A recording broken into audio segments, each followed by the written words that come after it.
Hello guys, welcome back to my channel. അപ്പോൾ ഞാൻ കുറച്ച് ദിവസം മുമ്പേ വീഡിയോസ് ഇടാൻ റീസ്റ്റാർട്ട് ചെയ്തിട്ടുണ്ടായിരുന്നു. യൂട്യൂബിൽ വീഡിയോസ് ഇടുന്നത് റീസ്റ്റാർട്ട് ചെയ്തിട്ടുണ്ടായിരുന്നു.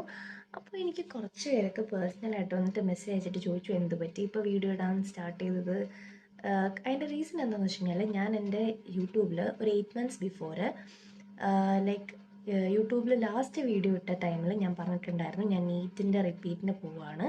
അതുകൊണ്ട് കുറച്ച് നാളത്തേക്ക് യൂട്യൂബിലൊന്നും ഞാൻ ആക്റ്റീവ് ആയിരിക്കില്ല എന്ന് ഞാനിങ്ങനെ ഷോർട്സ് ആക്കി ഇട്ടിട്ടുണ്ടായിരുന്നു. അപ്പോൾ ആ വീഡിയോസൊക്കെ കണ്ടവരായിരിക്കണം എന്നോട് വന്ന് ചോദിച്ചിട്ടുണ്ടായിരുന്നത് എന്ത് പറ്റി ഇപ്പം വന്നിട്ട് എന്താ പറയുന്നത് ഷോർട്സൊക്കെ ചെയ്യുന്നത്. നീറ്റ് കഴിഞ്ഞില്ലല്ലോ, ലൈക്ക് നീറ്റ് എന്ന് പറയുമ്പോഴത്തേനും മെയ്യിലാണല്ലോ എക്സാം വരുന്നത്.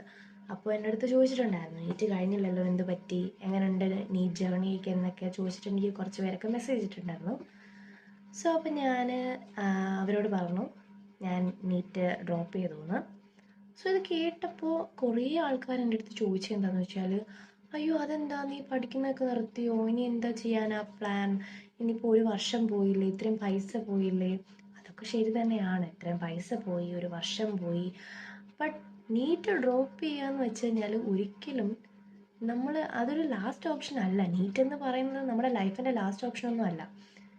ഞാൻ സിംപ്ലി എനിക്ക് ലൈക്ക് ഞാൻ എന്താ പറയുന്നത്, എനിക്ക് മെഡിക്കൽ ഫീൽഡിന് പോകാൻ ഒട്ടും താല്പര്യമില്ലായിരുന്നു. അതുകൊണ്ട് ഞാൻ നീറ്റ് ഡ്രോപ്പ് ചെയ്തു. പിന്നെ കുറച്ച് പേരൊക്കെ എന്നോട് ചോദിച്ചിട്ടുണ്ടായിരുന്നു ഞാൻ എവിടെയാണ് പഠിച്ചത്, എങ്ങനെ ഉണ്ടായിരുന്നു, നമ്മുടെ കോച്ചിങ് ഇൻസ്റ്റിറ്റ്യൂട്ടിൽ നിന്നുള്ള എന്തെങ്കിലും ഇൻസിഡൻറ്റ് കാരണമാണോ നീറ്റ് ഡ്രോപ്പ് ചെയ്യാനുള്ള റീസൺ എന്നൊക്കെ ചോദിച്ചിട്ട് ഒരിക്കലും അല്ല. ഞാൻ പോയിട്ടുള്ള കോച്ചിങ് ഇൻസ്റ്റിറ്റ്യൂട്ട് എനിക്ക് വളരെ കംഫർട്ടബിൾ ആയിരുന്നു. ഞാൻ ആ ഒരു കോച്ചിങ് ഇൻസ്റ്റിറ്റ്യൂട്ട് സെലക്ട് ചെയ്തതിന് ഞാൻ ഭയങ്കര ഗ്രേറ്റ്ഫുൾ ആയിരുന്നു. ബിക്കോസ് അവിടെ പോയതിനുള്ള എല്ലാം എനിക്ക് കിട്ടിയിട്ടുണ്ട്. ലൈക്ക് എന്താ പറയുന്നത്, എനിക്ക് ഒരു ബേസും ഇല്ലാതായിരുന്നു ഞാൻ അവിടെ ചെന്നത്. ലൈക്ക് എൻ്റെ ബേസിസ് ഒക്കെ നല്ല ക്ലിയർ ആക്കിയിട്ടായിരുന്നു ഞാൻ പോയിക്കൊണ്ടിരുന്നത്. സോ അവർ ഭയങ്കര കെയറിങ്ങും എനിക്ക് ഭയങ്കര കംഫർട്ടബിൾ ആയിരുന്നു ആ ഒരു കോച്ചിങ് സെൻറ്റർ എന്ന് പറയുന്നത്. പിന്നെ എന്തുകൊണ്ടാണ് നീറ്റ് ഡ്രോപ്പ് ചെയ്തതെന്ന് എൻ്റെ അടുത്ത് പലരും ചോദിച്ചിട്ടുണ്ടായിരുന്നു. അപ്പോൾ അതിൻ്റെ റീസൺ ഞാൻ അടുത്ത വീഡിയോയിൽ ഷെയർ ചെയ്യുന്നതായിരിക്കും. Okay, by.